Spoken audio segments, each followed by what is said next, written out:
Good morning once again. In this class, we are going to discuss about another two important vectors which are used in recombinant DNA technology. Those are ACs and BACs. AC is yeast artificial chromosome, whereas BAC is bacterial artificial chromosome.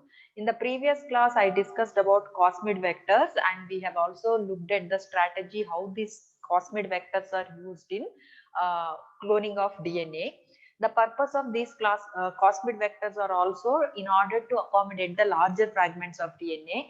And when we are trying to clone in case of the eukaryotic genes, the gene size are quite larger.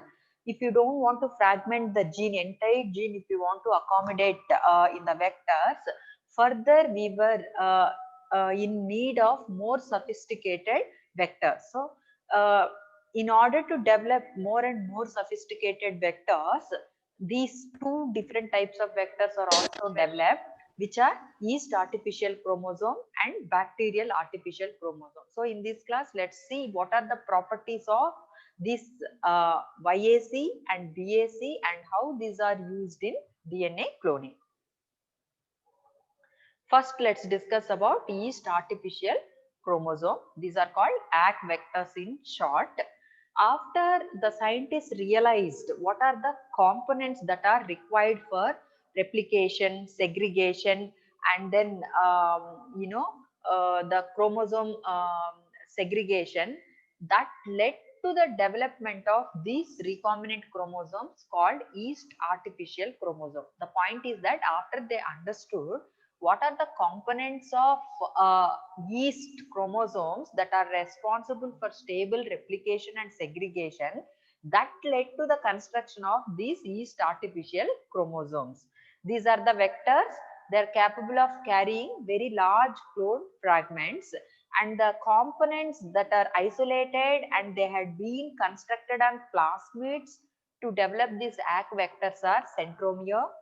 Centromere is the sequence which is used for the segregation of chromosomes during the replication, and telomere,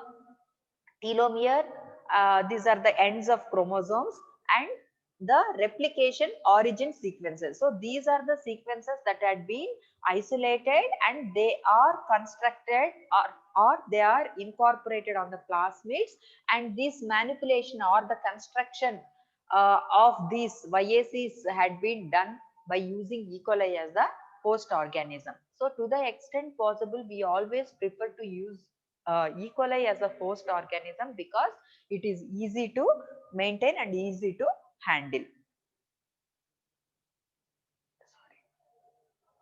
So now let's see what are the sequences present on yeast artificial chromosome and how it is used in DNA cloning. As I told you, the sequences which are responsible for stable replication and segregation, they had been isolated from the yeast, that is Saccharomyces cerevisiae, and these sequences had been incorporated on the plasmid in order to develop this yeast artificial chromosome. So basically it is a plasmid on which the sequences from the yeast like your Saccharomyces cerevisiae had been incorporated in order to produce this yeast artificial chromosome. So one example is shown here, that is PYAC3. This is the example of one of the ACK vector. So what are all the sequences present on this ACK vector? As I mentioned, the sequences that are required for stable replication and segregation had been incorporated on the plasmid molecule. So E. coli plasmid sequences are present, though they are not specifically indicated here. This is the region where this E. coli plasmid sequences are present. What should be the E. coli plasmid sequences? As you all know, it should have its origin of replication, and it should also have selectable marker. And if you are going for recombinant selection, certain genes are incorporated. Later, they will be insertionally inactivated, which will enable the screening of recombinants. All such sequences are present on a plasmid molecule as usual, but there are certain sequences from yeast that had been incorporated. So what are those sequences from yeast that had been incorporated? That includes TEL. This TEL represents the segment of telomere. which will be extended by the enzyme telomerase inside the yeast cell. So TEL is one sequence which represents the fragment of telomere. Then it also has CEN4. This is the segment of centromere. The function of the centromere sequence, why is it called CEN4? Because it is from the chromosome 4 of Saccharomyces. That is why this sequence is named as CEN4. And the function of this CEN4 is to segregate the chromosomes during replication. Then another sequence present is ARS. This is autonomously replicating sequence. This is similar to origin of replication. This functions as origin of replication in yeast. Uh, Another sequence present here is TRP1 and URA3. This TRP1 and URA3, these are the sequences which will enable the selection of the transfected cells. That means this TRP1 and URA3 are the selectable markers, but unlike E. coli, these selectable markers, they do not confer resistance to either toxin or some antibiotics. Rather, they enable the growth of these yeast organisms on a specific medium lacking particular nutrient. Don't get confused. Little more details we will discuss in the upcoming slides. What I'm trying to tell here is this TRP1 and URA3 which are present on this ACK vector are selectable markers, but selectable markers in case of ACK, they do not produce resistance to any toxic substance or antibiotic the way we had seen in case of plasmid vectors or other vectors. Rather, they enable the growth of these transformed cells or transfected cells on a medium that is lacking specific nutrient. So why two selectable markers are provided here? In order to make sure that that is for each end one marker is provided, in order to make sure only the properly reconstituted acts will be propagated in the yeast cells. So that's the reason two different selectable markers are produced over here. And in addition, it also has restriction sites like SUP4. I'm sorry, SUP4 is not restriction site. SNAP-B1 is the restriction site. Similarly, here also restriction sites are provided, BAM-H1. So these are all the sequences that are present on yeast artificial chromosome.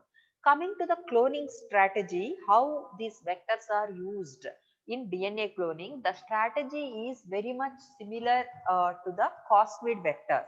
So when you digest this YAC, with the BAM-H1 or SNAP-B1, it produces two linear fragments. So here also the cleavage takes place, here also the cleavage takes place, because of which there will be the production of two linear fragments. After the two linear fragments are produced, you allow the target DNA to be ligated between these two linear fragments. So when you ligate with the blunt-ended insert, that gets incorporated between these two linear fragments of the vector. Of course, the other ligated products are also likely to be formed, but in order to form your product of interest, you have to maintain the reaction conditions in such a way, like the foreign DNA fragment concentration should be very high. So there is more possibility that foreign DNA fragment gets incorporated between these two linear fragments of the vector. So this is the recombinant molecule produced after the ligation reaction. Then this recombinant chromosome can be allowed to transfect into the yeast cell. So the introduction of the foreign DNA or the external DNA into the eukaryotic cells is called transfection. I hope you are able to follow. These are the sequences present on the yeast artificial chromosome TEL that represents the segment of telomere. Then plasmid DNA sequences are present anyway. Then ARS, that is similar to the origin of replication. ARS is autonomously replicating sequence. CEN4 is the centromere sequence from chromosome 4 of Saccharomyces cerevisiae. TRP1, URA3 are the selectable markers provided for each end of the chromosome. Then restriction sites are present like SNAB-E1, BAM-H1.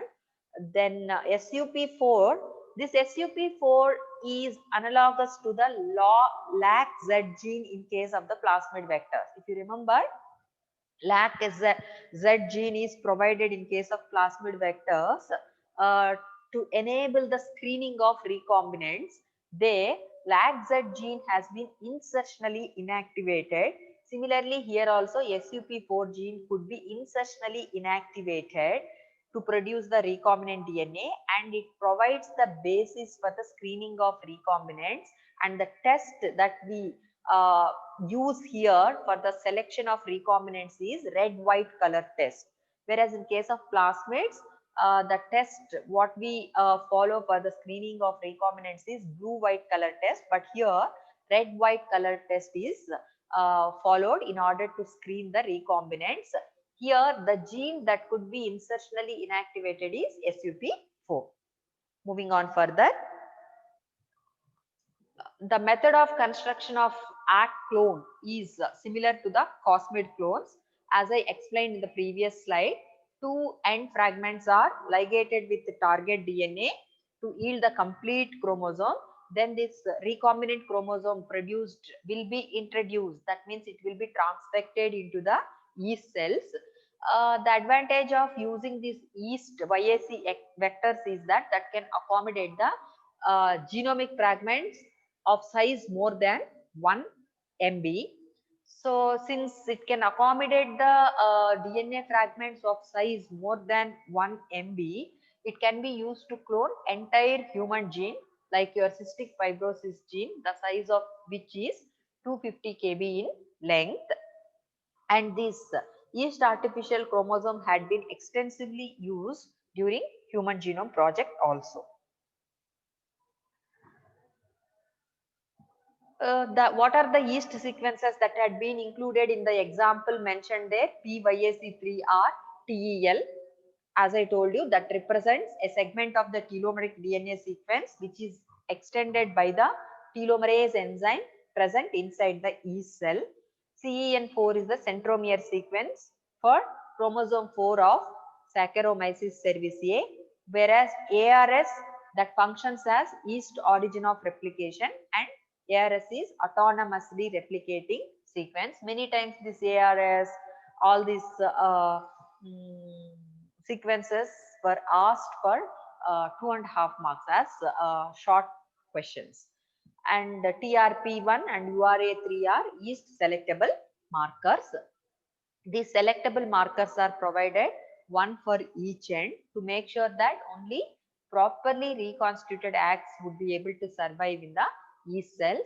And SUP4 is the gene that could be insertionally inactivated in recombinants, uh, which provides the basis for red-white color test. And this is analogous to blue-white screening, what we see in case of E. coli organism. How do we do selection in Saccharomyces cerevisiae? I've told you selectable markers provided here are TRP1 and URA3, and they do not confer resistance to toxic substances as we see in case of E. coli plasmids. Instead, they enable the growth of this yeast on a selective media that lacks the specific nutrient. Say for example, if you take auxotrophic yeast mutant strains, they are unable to make a specific compound.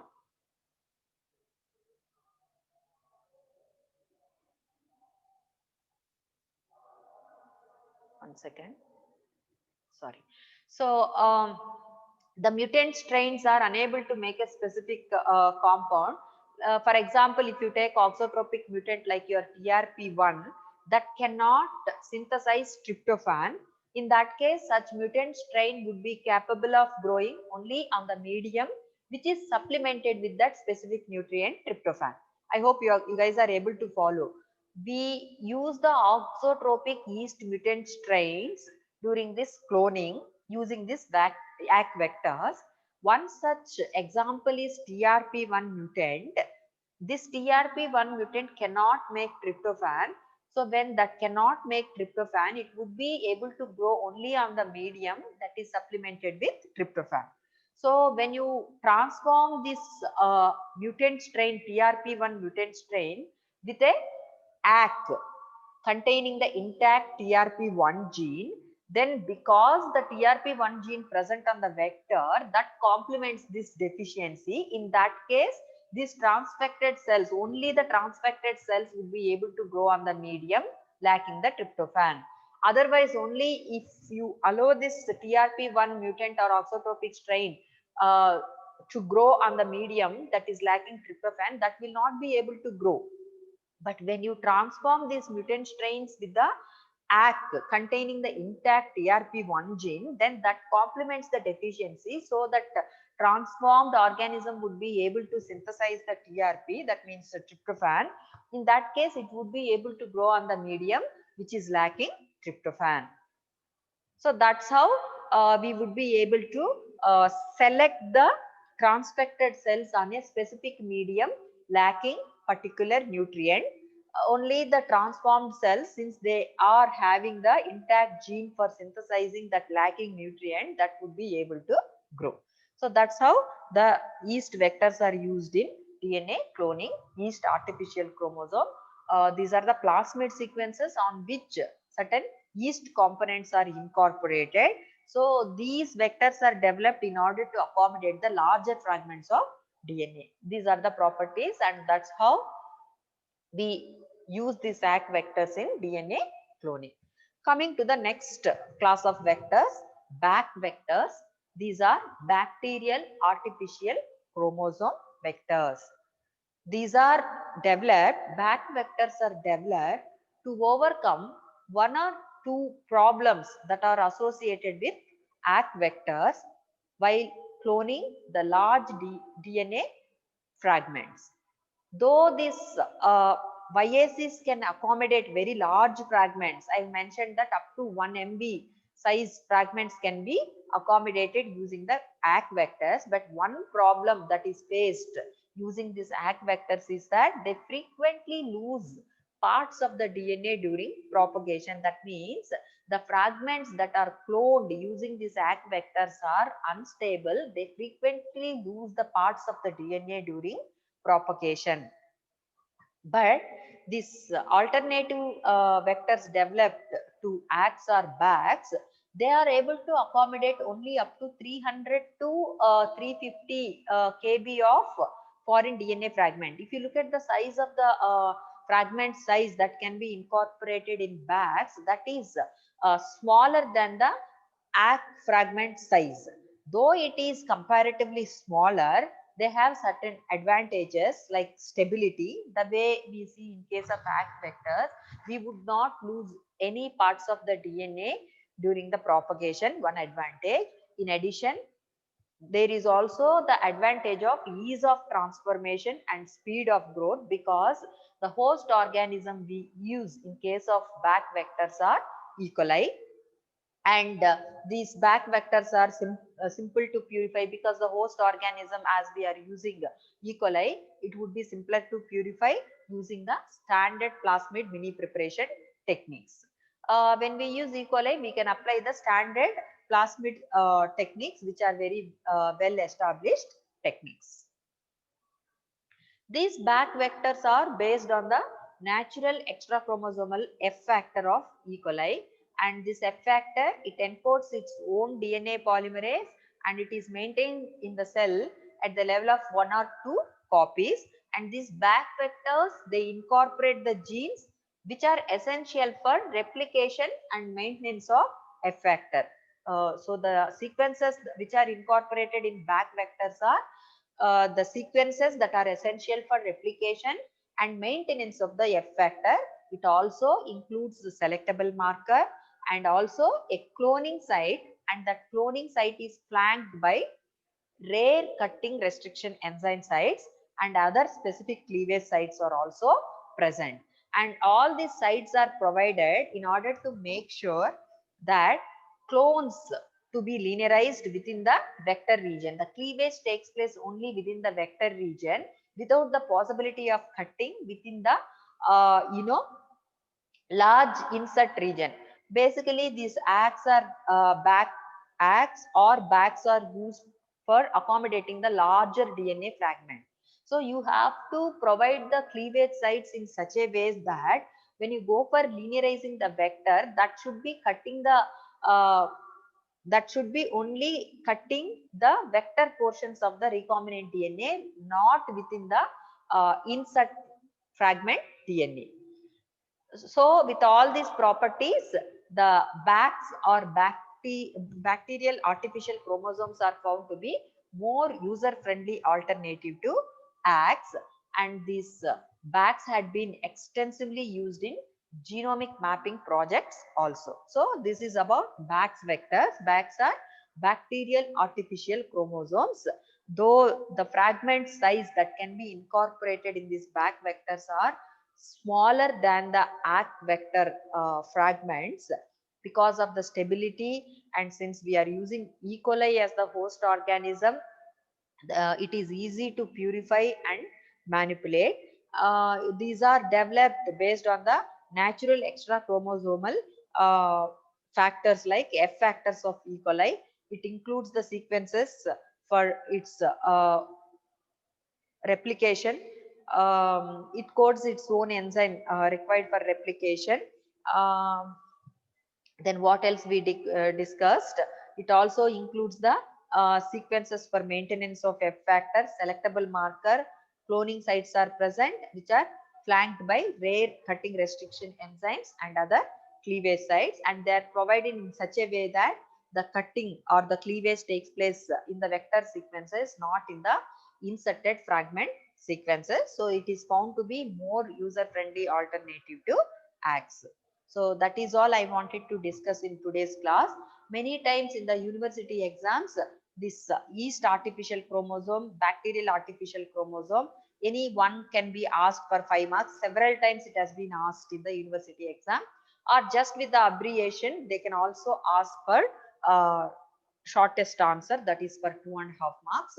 We never know, it can be asked as essay question also. In that case, probably they will include both the ACK and back together to ask for 15 marks. So thank you for your time.